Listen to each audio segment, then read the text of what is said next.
Yeah, with that, now we have our final speaker for Call to Lead session at Careergraph 2.0. This amazing individual is an associate of Trinity College London and a young entrepreneur, and you all would surely know him as an excellent MC.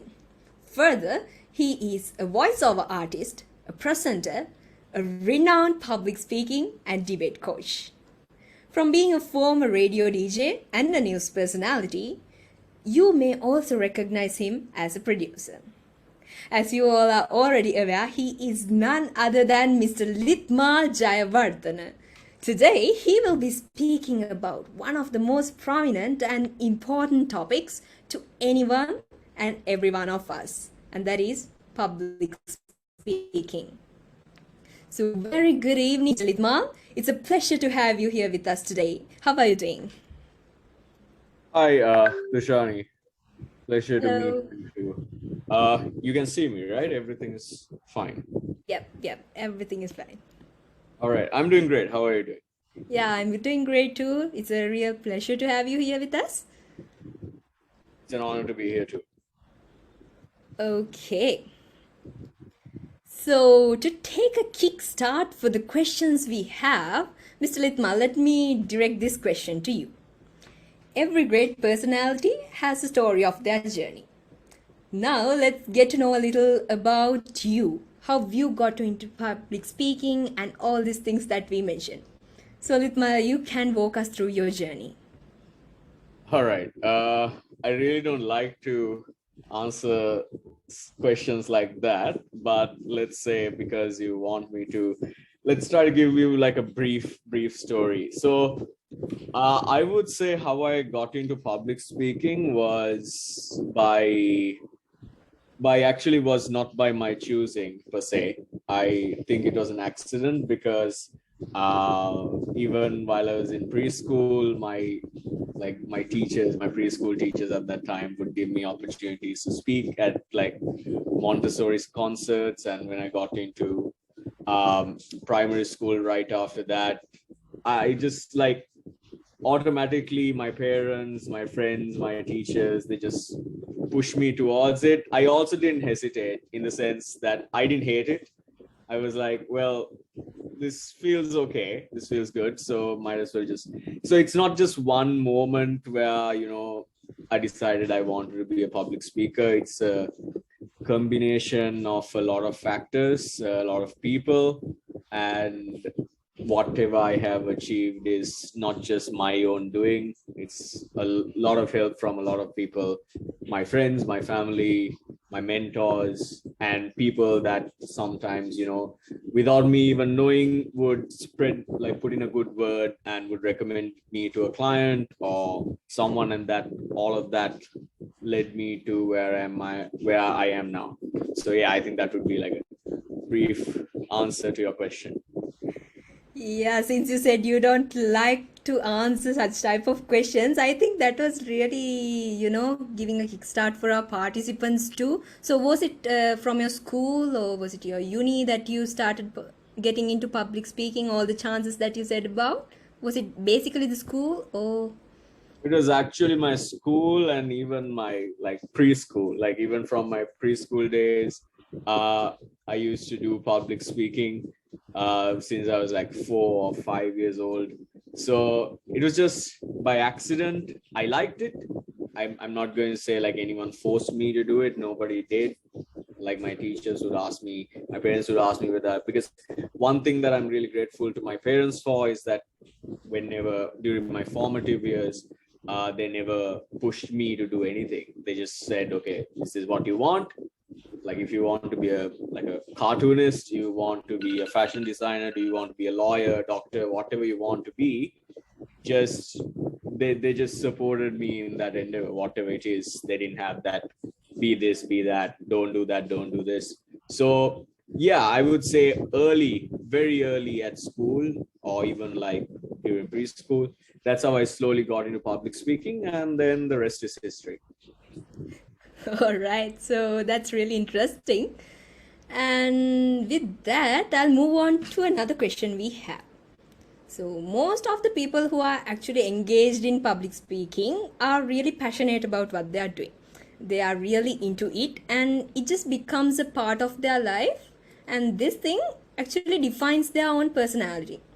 So, Mr. Lithmal, as a public speaker, what do you love about the art of public speaking? Right.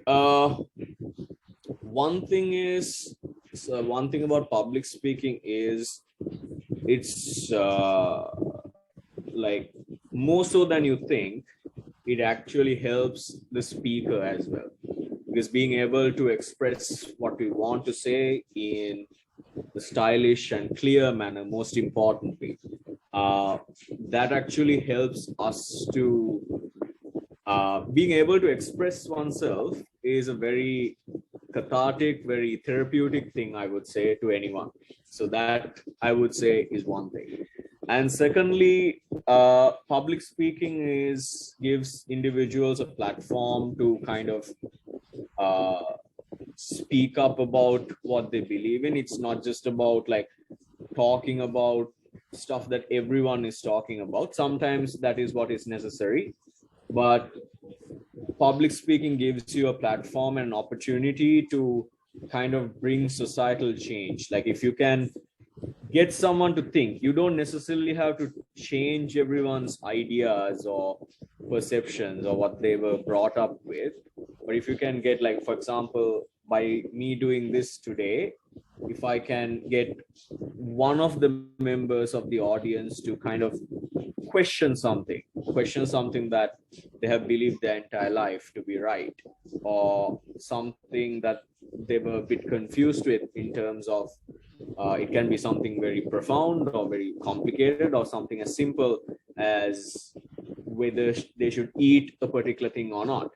So if public speaking, the beauty of public speaking, or it actually not just in public speaking, it like you get this if you're a writer, if you're an actor, if you're a singer, a musician, a media personality, there are, or even if you're a social media influencer, so to speak. So you can, public speaking is a platform that can, change people for the better, and also sometimes be utilized for bad things as well.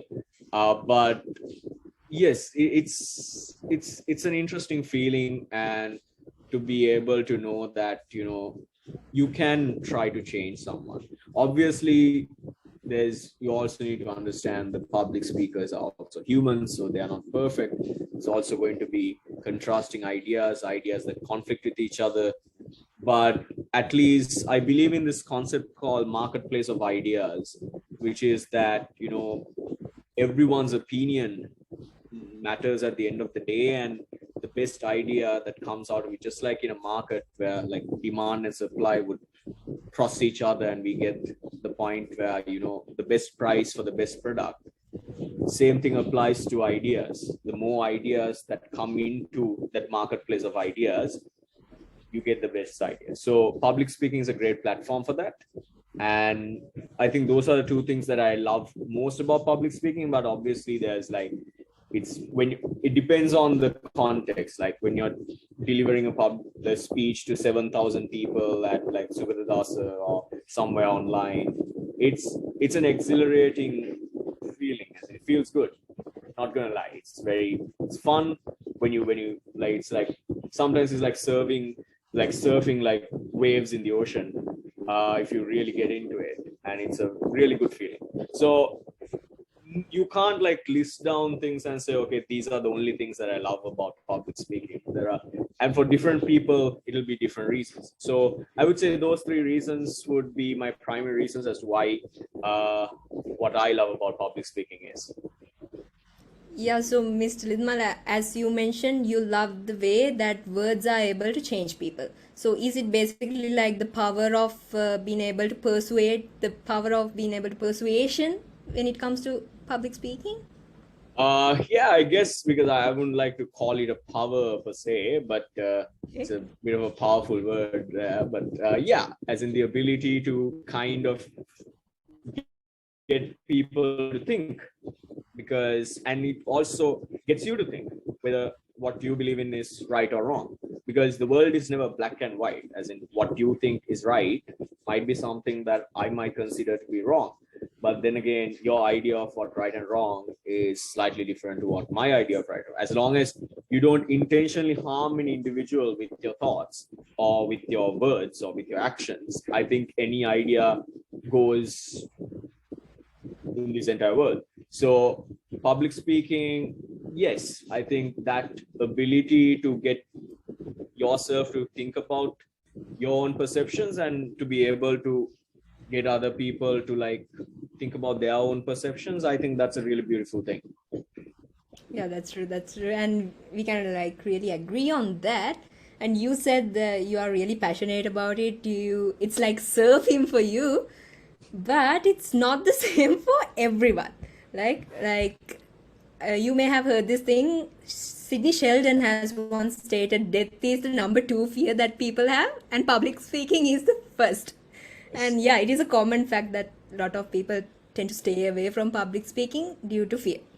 So, with that in mind, what do you recommend? How can one overcome the fear of public speaking? Right. So obviously, there are many things that you can do. But I would say this might not be the answer that you would like for me to say, but the best way to get better at public speaking is just to dive into the deep end and just speak. But for some people, even that is hard to do, as in for most of them, as in what you said is absolutely true. Like as a person who coaches public speaking and especially debating and announcing all of this, statistically speaking, people are more scared of public speaking and getting bitten by a snake or facing death itself. As in, it's a very common thing. As in, more than if you take 9 out of 10 people in the entire world, they're all 90% of the entire world's population is afraid of public speaking. So if you get 10 guys, there's only going to be one person who is not afraid of public speaking. Everyone else has it doesn't have to be like a major fear, but most of them are reluctant. Like if I were to pick someone at random from this Zoom meeting itself and say, okay, talk about yourself, uh, they'll be reluctant. But one thing that I would always like people who are concerned about public speaking is to think about a scenario like this, right? Let's imagine you're at a party or you're at one of those typical Sri Lankan uncle auntie parties where like everyone is gossiping about something, or you guys have gone on a trip and you guys are gossiping about the latest, like who your latest love interest is, or how your company is doing, or how your studies are going. All of this, one thing you need to realize is that nobody hesitates to speak. As in, you want to tell a story, your words are clear, you get your thought process across, your structure of your idea in your gossip is very streamlined. It flows from one idea to another. And then if someone, let's say, if there are 5 people here, and when I'm explaining this gossip, I'll make sure that it's theatrical. I'll make sure it's interesting. This is all happening subconsciously, right? And then if someone doesn't understand what I'm saying, then I will rephrase it differently so that that person would get it. But the very same moment you put the spotlight on that person and say, okay, relay this in front of a mic, or just go to the front of the class and do this person will get stuck. So the first thing to do is try to train your mind to not think of public speaking as anything other than just speaking. Because if you're delivering a speech, or because one of those like major mistakes that many people, especially people who are not that trained in public speaking, think is that there's a certain way that you should deliver a speech, or that there's always this certain vocabulary that you need to use in order to sound good in a speech, or you need to use big words or big ideas, you need to quote some really profound individual to sound good. But that's not the case. Like if you try to do that, you'll obviously, if you know big words, if you know all of that's amazing, right? But the thing is, you need to get your idea across simply as much as possible so that people will get what you're saying. So if you think of public speaking that way and stop thinking of it as this rocket science, it's not rocket science. It's very simple. Like most of the people that I take up as clients or rather students in my coaching programs, I would say at the end of this, you will start wondering, why on earth did I pay this guy to make me realize stuff that I already knew? Because that's how simple public speaking is. You just have to talk. So how you can get rid of this is, obviously there are a few things you can do. The one thing is, so public speaking, in order to get rid of your fear of public speaking, you have to focus a lot on your mentality. This is something that you don't see a lot of YouTube videos on, but if you were to buy a book, if you were to pay and buy a book or go for a paid public speaking course, this is one of the great things that one of the greatest public speakers would always say: your mentality. It's 65% of the game. So things such as meditation and confidence building, by like meditation plays a huge role in public speaking, especially in terms of if you want to get rid of your fear, so to speak, of public speaking. The more you can calm down your mind, or the more you can collect your thoughts, and faster you can do that with time, the more you meditate, the ability for you to go to a meditative and calm, mentally relaxed state is going to help you become a better public speaker. Because if you look at it this way, right, you hear some good news one day, like whether it's like getting a really good grade in your exams, or your boyfriend or girlfriend has arranged something really special for you, or it's your birthday, something like that, you will never stop talking at that point, right? If you're in a good mood. So having a good mood always helps. So if you can constantly focus on building your mood and your mental relaxation on a daily basis, and not just wait until the end of the day that you have to deliver a speech, but as a habit, because spend 3 to 5 minutes every day meditating, focus on building your confidence, focus on things like for example, if I were to divert a little bit, is that the fear of public speaking stems from the idea that the person who is listening to you can do a better job than you can do, right? Or will that person find fault in what I'm saying? Will I make a grammatical error? Will I say something stupid? Or will that person know how to say what I'm saying in a more stylish manner? Or will that person sound better? And all of that. But one thing you need to realize is that 90% of the very same people that are listening to you are absolutely scared of public speaking as much as you are, right? And that's number one. Number two is that if you ask them to do the very same thing that you are asked to do, they will also feel scared and mess up as much as you would. And number three, when we are focusing on confidence, especially not just in terms of public speaking, but in terms of whether you look good enough, or whether you know well enough in terms for an exam, or for like a let's say an academic convention, or whether you just want to ask someone out and you don't know whether you're good enough for that individual, so you hesitate. All of this stems from the idea that that person is better than you, or you put that person on a pedestal in your mind, saying that, okay, I'm not as good as that person is. But when you do that, you completely forget what you also have to offer to this world.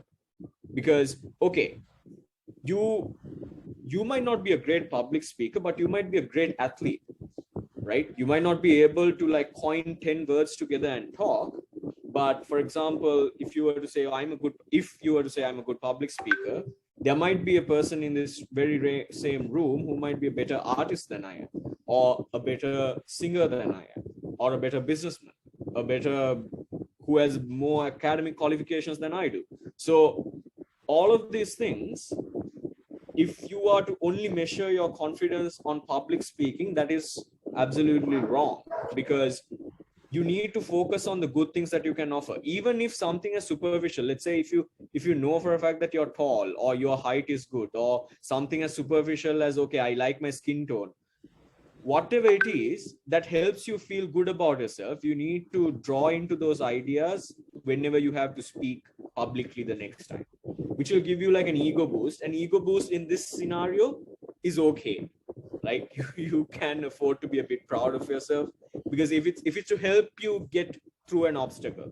I'm not asking you to be completely proud of every single thing and look down on people, but also lift yourself up a little bit, because as human beings, we are the first to compliment someone and feel jealous of another individual as quickly as possible, but also to look back at ourselves and think, okay, we are really bad, we are not good enough, okay, I'm not tall enough, I don't have enough money as this guy, that guy looks better than me, she looks better than me. We all are very quick to look at the defects that we have. So in light of that, just spend a few minutes mentally relaxing, focusing on the good things that you have to offer. Like something that I do is that I have a journal every day. I write at least one thing that I'm grateful for about myself. Right? It can be something superficial. Nobody else has seen this journal. It can be something as like, even if I managed when I was like in my teenage years, if I managed to like, ask a girl out and that made it happy, it's also written in that diary, right? Because it doesn't really matter as long as it gives me a certain sense of happiness and fulfillment, right? It's a very innocent list of things, but it still gives me that, it puts a smile on my face. So it helps anyone. You don't have to share this with anyone. You don't even have to tell anyone that you're doing this.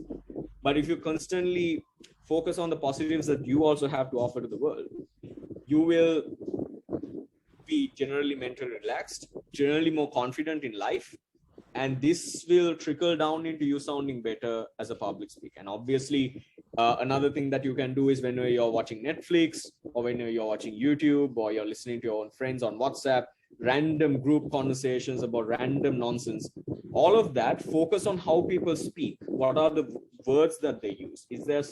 Are there stylish words that my own friends use that I can use? Are there certain jokes that I hear on Netflix or on YouTube? Or like, you don't have to just sit down and read. Obviously, reading helps a magnificent amount, but it's not the only way you can learn to develop your public speaking, how you can develop your vocabulary, even your academic knowledge. Like, even if you were to write a thesis paper or whatever, there are certain things that you can take from Netflix that will give you an edge over how you sound and unique as an individual. So those three things: meditation, confidence building, and be on the hunt for the language cues. As in, every single time, if you're watching a cricket match, if you're playing a video game, watching a movie, there are so many things that you can learn from that. Random Facebook posts. So I think there are a million other things you can do to build up in your public speaking, obviously. But I would say first thing is, obviously, just speaking is going to help you over and over again. But if that is also hard, meditate, build your confidence by yourself. Don't focus on the negatives, at least at that point. And then constantly be on the language hunt, because then you will be more confident. Okay, I know more stuff. I know more jokes. As in, I may not use it all the time, but I know it. So that will give you a certain confidence boost. And it's also, be patient with yourself. Obviously, you're not going to drastically flip a switch and overnight you're not going to be able to, like, conquer your fear of public speaking. So yeah. All right, so I think that's the first time I'm hearing that meditation actually helps public speaking drastically. If you could elaborate a little more about how you do it, is it like daily, a couple of minutes? So yeah. How I do it. Okay, so to be very honest, what I'm doing right now in terms of my studies or in terms of my career, I don't actually necessarily have to sit down and train these days, because every single day I'm training someone else, or I'm talking to someone else, and I'm pitching a certain marketing pitch to someone else. And as a result, I get practice on a daily basis. So I would say yes. If you were to think, practicing on a daily basis helps, obviously. But even if you focus on this once every 3 days, once a week at least, because some practice is better than no practice. So it's different to certain people, right? So different people have different schedules. As in, for example, most of the avenues that I'm involved in, it requires me to be good at public speaking. So even if even if I decide to not practice this at all for the next 3 years at a stretch, I still will get practice by just doing my work. But if, let's say, you're a doctor, or let's say if you are, well, a lawyer would definitely get a lot of practice.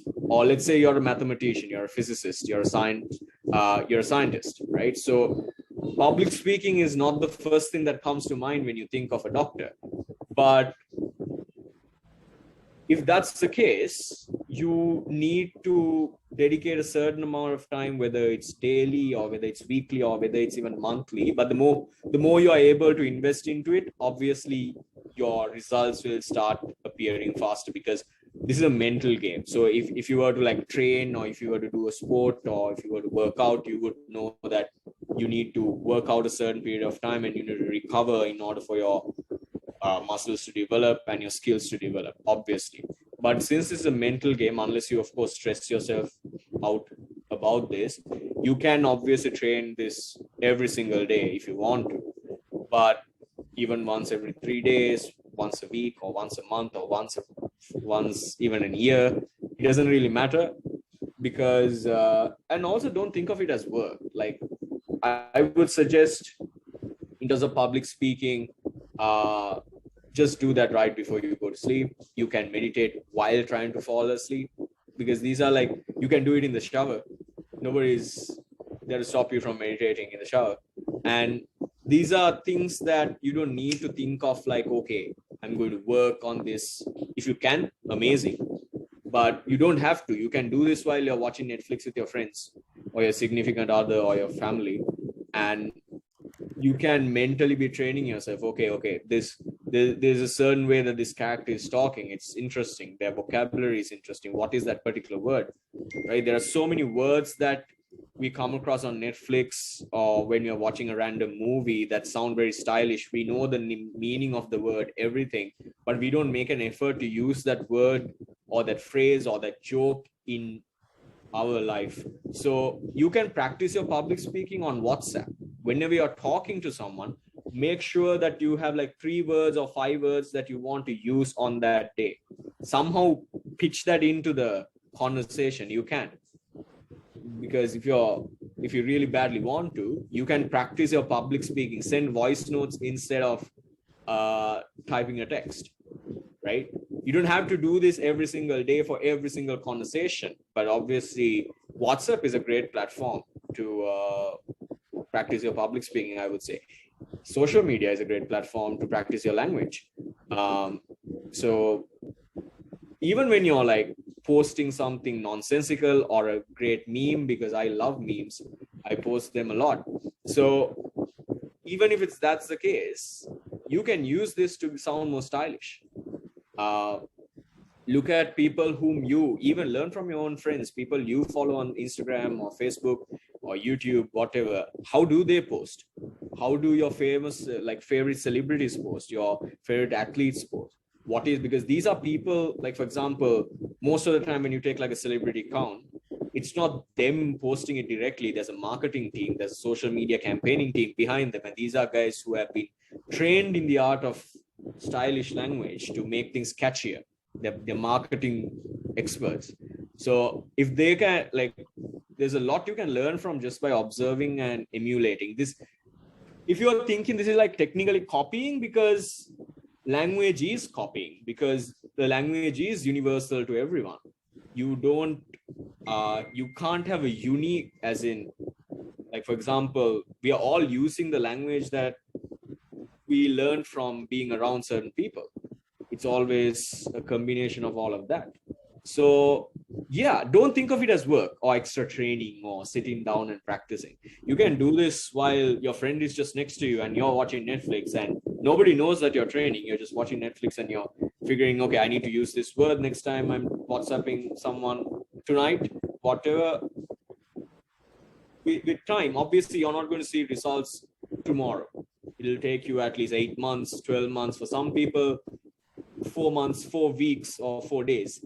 And also, like, just like I said initially, be patient with yourself. Your progress is what is important, not your progress compared to your friend, or whom you think, okay, is doing far better than me in this aspect. Anything, it applies to anything in life. And it's easier said than done. Obviously, you're going to feel jealous. You're going to feel, wondering whether you're doing something right. There's always going to be that. But try to just stick to it robotically. Like, even if you don't feel like it, just spend 3 minutes focusing. 3 minutes, not hours, not 20 minutes, just 3 minutes every day, trying to see what you can do to develop any skill, not just public speaking, whether you want to get into programming or cryptocurrency, share market trading, you want to start a new business, you want to be a better artist in music or theater or art itself. Spend some amount of time on it consistently, as opposed to waiting for everything to fall into place and like, oh, okay, I need the business to be spick and span, all the demands have to be in line, or I will study this skill when I'm done with my degree or whatever. But if you can, because to be very honest, even if you're studying for your masters or whatever, you will still have 5 to 10 minutes every day. It's less than the time you spend in the washroom or brushing your teeth. You can obviously spend some time learning a new skill if you want to. It's just that if you don't want to, you won't spend that time. It's okay to not want to as well, because some people, as in, it's okay to relax, because at the end of the day, what happiness is or what success is very different to one another. But in terms of public speaking, yes, 3 minutes, don't think of it as work, just learn from wherever, practice wherever, and just generally talk, but not to a point you're a nuisance to other people. Yeah, so you mentioned that it's not okay to want it, but also, as you previously mentioned, most of the work we are doing, even if it's in the corporate world, even if it's an event that you have to host or a business pitch, public speaking is there everywhere. So, what is actually the importance of it? Importance of being able to engage in it and the benefits we could reap out of it. Simply put it, you can get people to do what you want them to do. So that's the simplest answer I can give you. Obviously, this is not manipulation.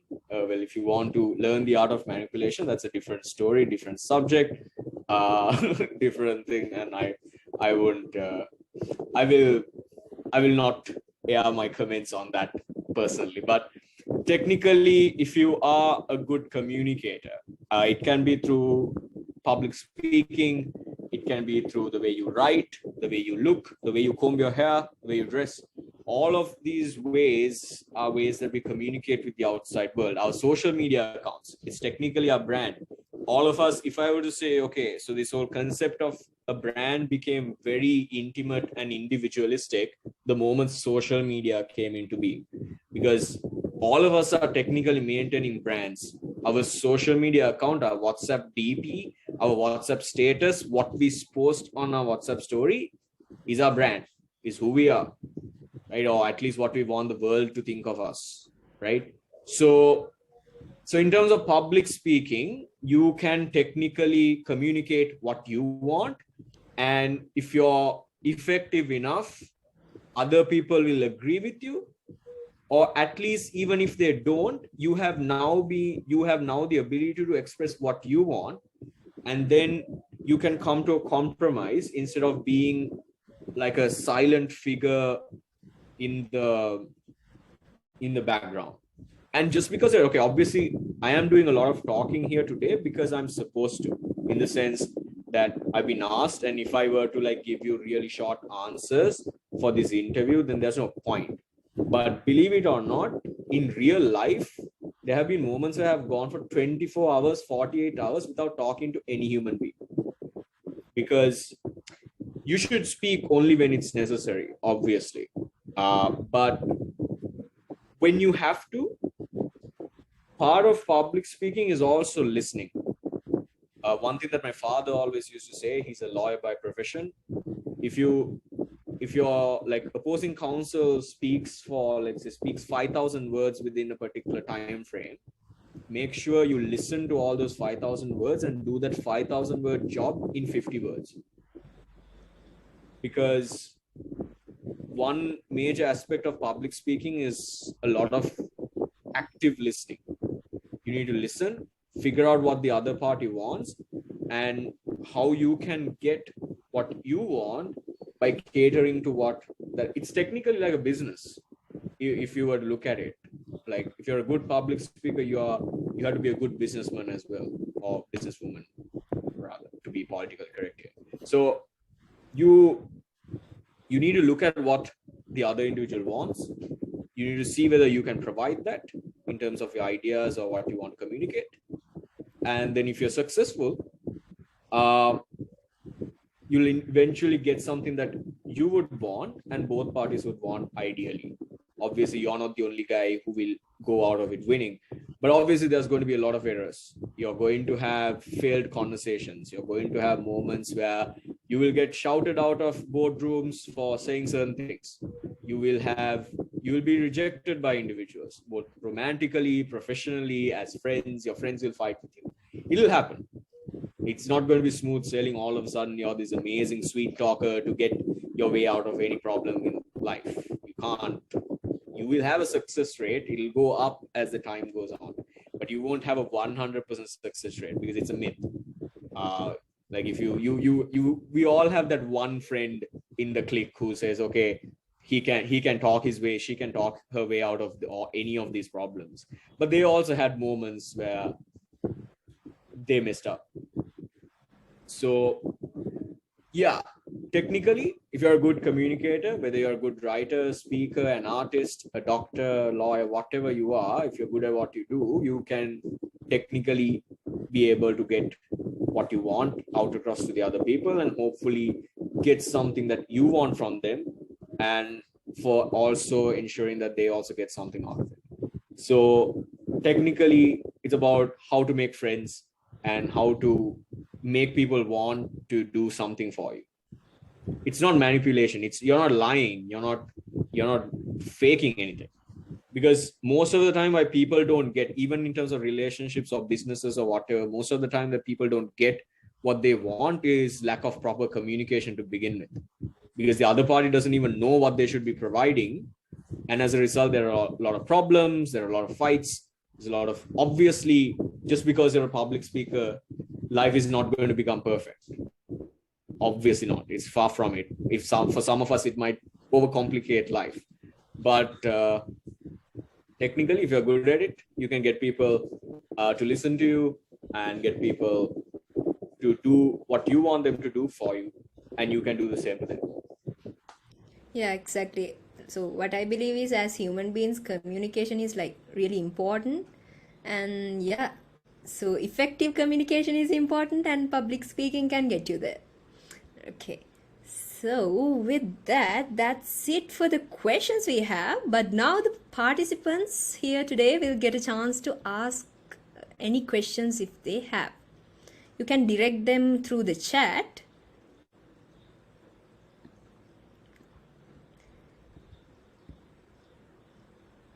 Till that, I have a question for Mr. Lithmal. So we know you as a debater, as MC, public speaker. So is it speeches or debating or hosting? What is your favorite form of public speaking?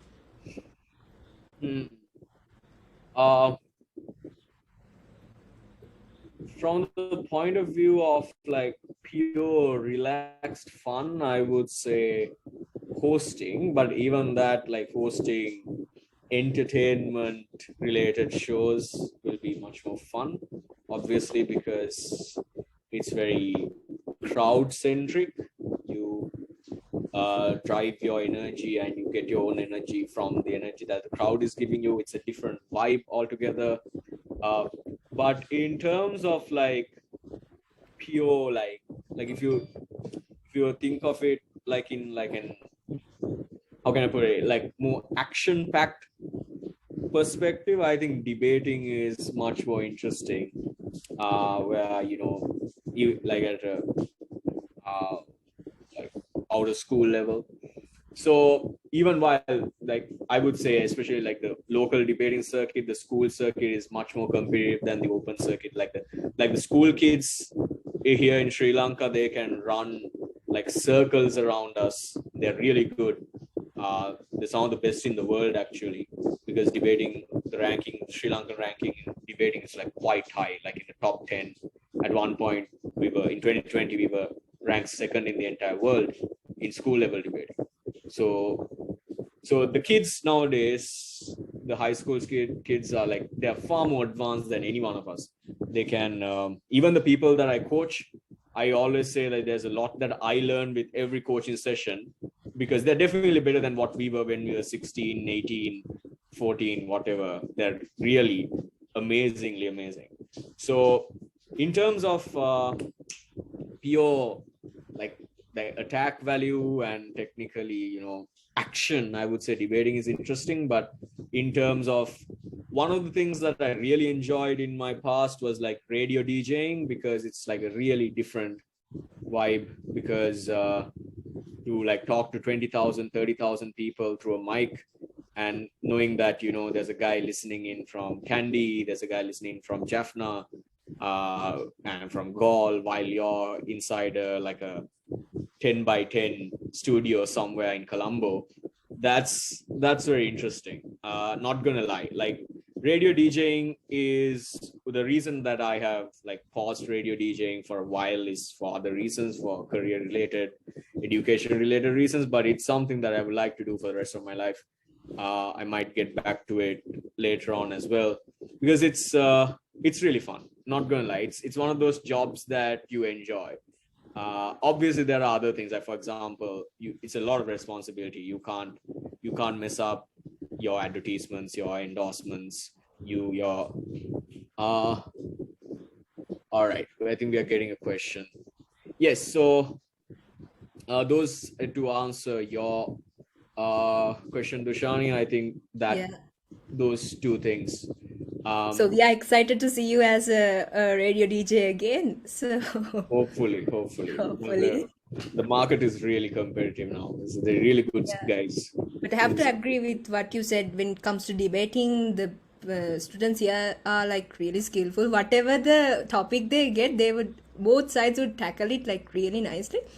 So yeah, it's interesting. And we have few questions now. And the first question we have is, what are the tricks you use to make your speech memorable? I think, that's a really good question.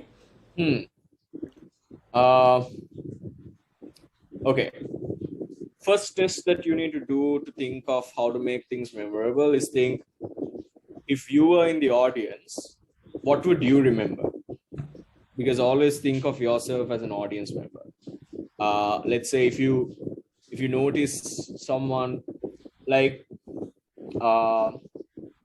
it can be something really simple. It can be something really, really simple. It doesn't have, so I would suggest, if you want to make something memorable, less is more. Overdoing things is not always the best way. There can be moments where overdoing a certain thing can be really helpful and can make an impression.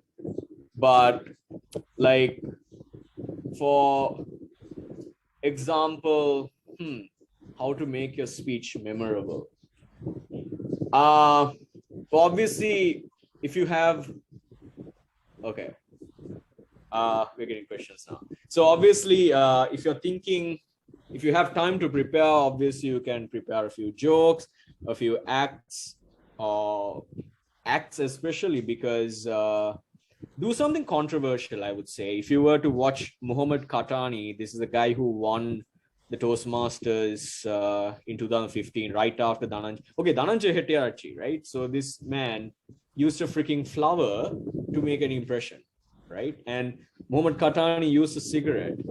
And do something controversial, something that people won't expect. Like, for example, in a formal setting, when Katani just came, said nothing, didn't say ladies and gentlemen, didn't say good evening, he just put the cigarette in his mouth and tried to light it up, then people are like all wondering what is going on here. And that can controversy can make an impression, but don't follow through with the controversy, what I would say. In the sense, like for example, if you want controversy, you can like strip all your clothes and just run around the room, but that is controversy. But then you have to like gauge where you would like to fall in terms of controversy. But also obviously humor, and humor is something that some people are better at, some people are not. I was a person who used to, I would say I still struggle with humor, with proper humor. Like like people just sometimes, my initials Lithmal Jayawardhana, people sometimes call me LJ because my jokes are lame jokes, like LJ, because I have really lame jokes. So I don't what I would do is I would create humor at my own expense and say, you know what, if a joke falls flat while I'm delivering a speech, I would say, okay, that was supposed to be a joke. Clearly, I should not be the one making the jokes tonight. So you can always create humor out of your own self-deprecation, I would say. So I think those are few things. Obviously, there are, just be creative, as in don't limit yourself. Don't think, I know this is not an answer, and I really wish, Amasha, that I can like sit down with you guys for a longer period of time and say, okay, these are other things that you can do to make things memorable. You can even make it memorable by the way you dress, right, for that event. The way you walk, the way you talk, the first, and also don't stick to like a structure of speaking. You don't always have to say good evening, ladies and gentlemen, or start with a quote. Nothing. You can start with a story. You don't have to say ladies and gentlemen, because the whole idea, as in obviously it's courteous, but don't use it as a filler. I would say don't use it as a way to like increase your speech time or whatever. Because if you are asked to deliver a speech, you don't have to seek permission from the audience again. Like one of the rookie mistakes that most people do is with the prior permission of the head table and all of that, when the head table were the very same people who said, come here, Dushani, come and deliver a speech. So why would you want the prior permission from that same group of individuals who asked you to speak in the first place, right? So don't use those, you don't have to, obviously, like if you take a certain competitive scenario, you might have to, because that's the, let's say, the convention. But you don't always have to say good evening. You can start with a funny joke. You can have a funny joke in the middle. You can have a funny joke at the end. Or you can have a lame joke and make a joke about yourself for making lame jokes. So yes. And I think there's another question. What do you recommend, impromptu speeches or prepared speeches for beginners? I would, well, the world is very unfair. And I feel like the world is very unfair. Like the people who are like struggling to get into public speaking, there are people who will get opportunities to do impromptu speeches a lot, which but if you do have the opportunity, obviously getting into the field by doing a lot of prepared speeches. And obviously you don't need to do prepared speeches in front of audiences. We live in the 21st century. You can use your phone, but the very same phone that you use to like do TikToks in. I'm totally for TikTok. I'm in social media marketing myself. It's something that brings in a lot of revenue for whatever I do. But let's say that same phone that you use to make a TikTok, use it for your public speaking. Think of an idea and don't just take a random, well, if it helps you, do it, but don't just take a random topic off the internet and say, okay, what are the biggest mistakes of my life or whatever, because you can, like, everyone talks about that. Think of something that you really want to talk about. Something, the mere fact that, let's say you want to go out with your boyfriend or you want to go out with your girlfriend, and the fact that there's a lot of social pressure to be a certain way in a relationship, or having to seek permission from these individuals in your life. All of that might be a major problem to you, right? If you want to talk about it, create a YouTube video about it. Create a video that on your phone. You don't have to share it with anyone. It's just for your benefit. And see how you say these things. Do you have grammatical errors? Are there ways that you can make this more stylish? Then YouTube, go to YouTube, check whether there are, because in this world, there is a search result for any freaking thing on the planet, right? If you want a video about a guy talking about a jack tree, there is probably a video somewhere hidden in the depths of the internet where, okay, guy is like nicely talking about a jack tree. On the internet, right? So if you are that person, you want to find how that person does it, you can obviously Google it, right? So, and see whether that person does a better job than you do. And if they do, don't feel disheartened, learn from it. Use that style to your advantage. And what is happening? We got stuck. Okay, sorry, something happened. Yeah. All right. So, yes, prepared speeches, the more you do, the better you will become at impromptu speeches. But yeah, I think that goes without saying. But don't be afraid of impromptu speeches, because the very same people that would give you that impromptu speech would mess it up as much as you would if they were asked to do the same thing. All right. I think that answers Hansi's question. Yeah, and that's it for the questions we have from the participants. Yeah, and I think we can wrap up the session with that. But before that, since Mr. Lithmal is here and there are many participants, shall we take another screening with the participants? Yeah, so I invite every one of you to turn on your cameras kindly once again and join us for a photograph.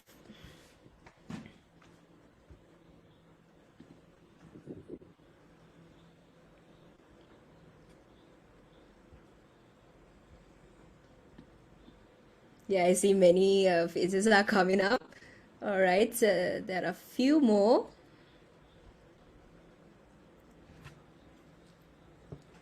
Utpalani, you can go ahead, I think. Yes. Okay, smile with the count. 2, 1, smile. Keep smiling for a while. Thank you so much. Thank you everyone for joining for a photograph again. And yeah, with that, I hope everyone enjoyed this session. I love the energy Mr. Lithmal brought into the session and hope everyone gains something out of every word that he uttered. So thank you, Mr. Lithmal Jayawardhana, for joining with us today to perfectly elaborate how one could actually get into public speaking, why they should, the benefits of it, and everything you said actually related to me and to all of the participants here today. And also, you elaborated how to overcome the fear of it and many tips and tricks. Thank you so much for sharing your experiences and for pouring those valuable insights upon us. Thank you once again, Mr. Lithmal. All right. Thank you so much for inviting. And it was a pleasure, and especially shout out to Hiranya for reaching out to me. And best of luck with all your future endeavors, guys, and best of luck with this project. And may the force be with you. Yeah, thank you, Mr. Lithmal, once again. Really excited to have you here. And with that, we come to the end of today's session. And we would like to thank all the speakers for taking up time from their busy schedules to be here with us and also to meet our young leaders. And also, thank you for all the participants who joined us today. And this is just the start of Careergraph 2.0. We have more sessions for you from the 5th of November onwards, and we are hoping to see all of you in the upcoming sessions as well. And we believe by the end of these 2 weeks, each and every one of you would become an expert leader with the experience and knowledge to overcome any obstacle thrown in your journey and then drive through success. Thank you once again, everyone, for participating. Stay safe and may you have a very good night.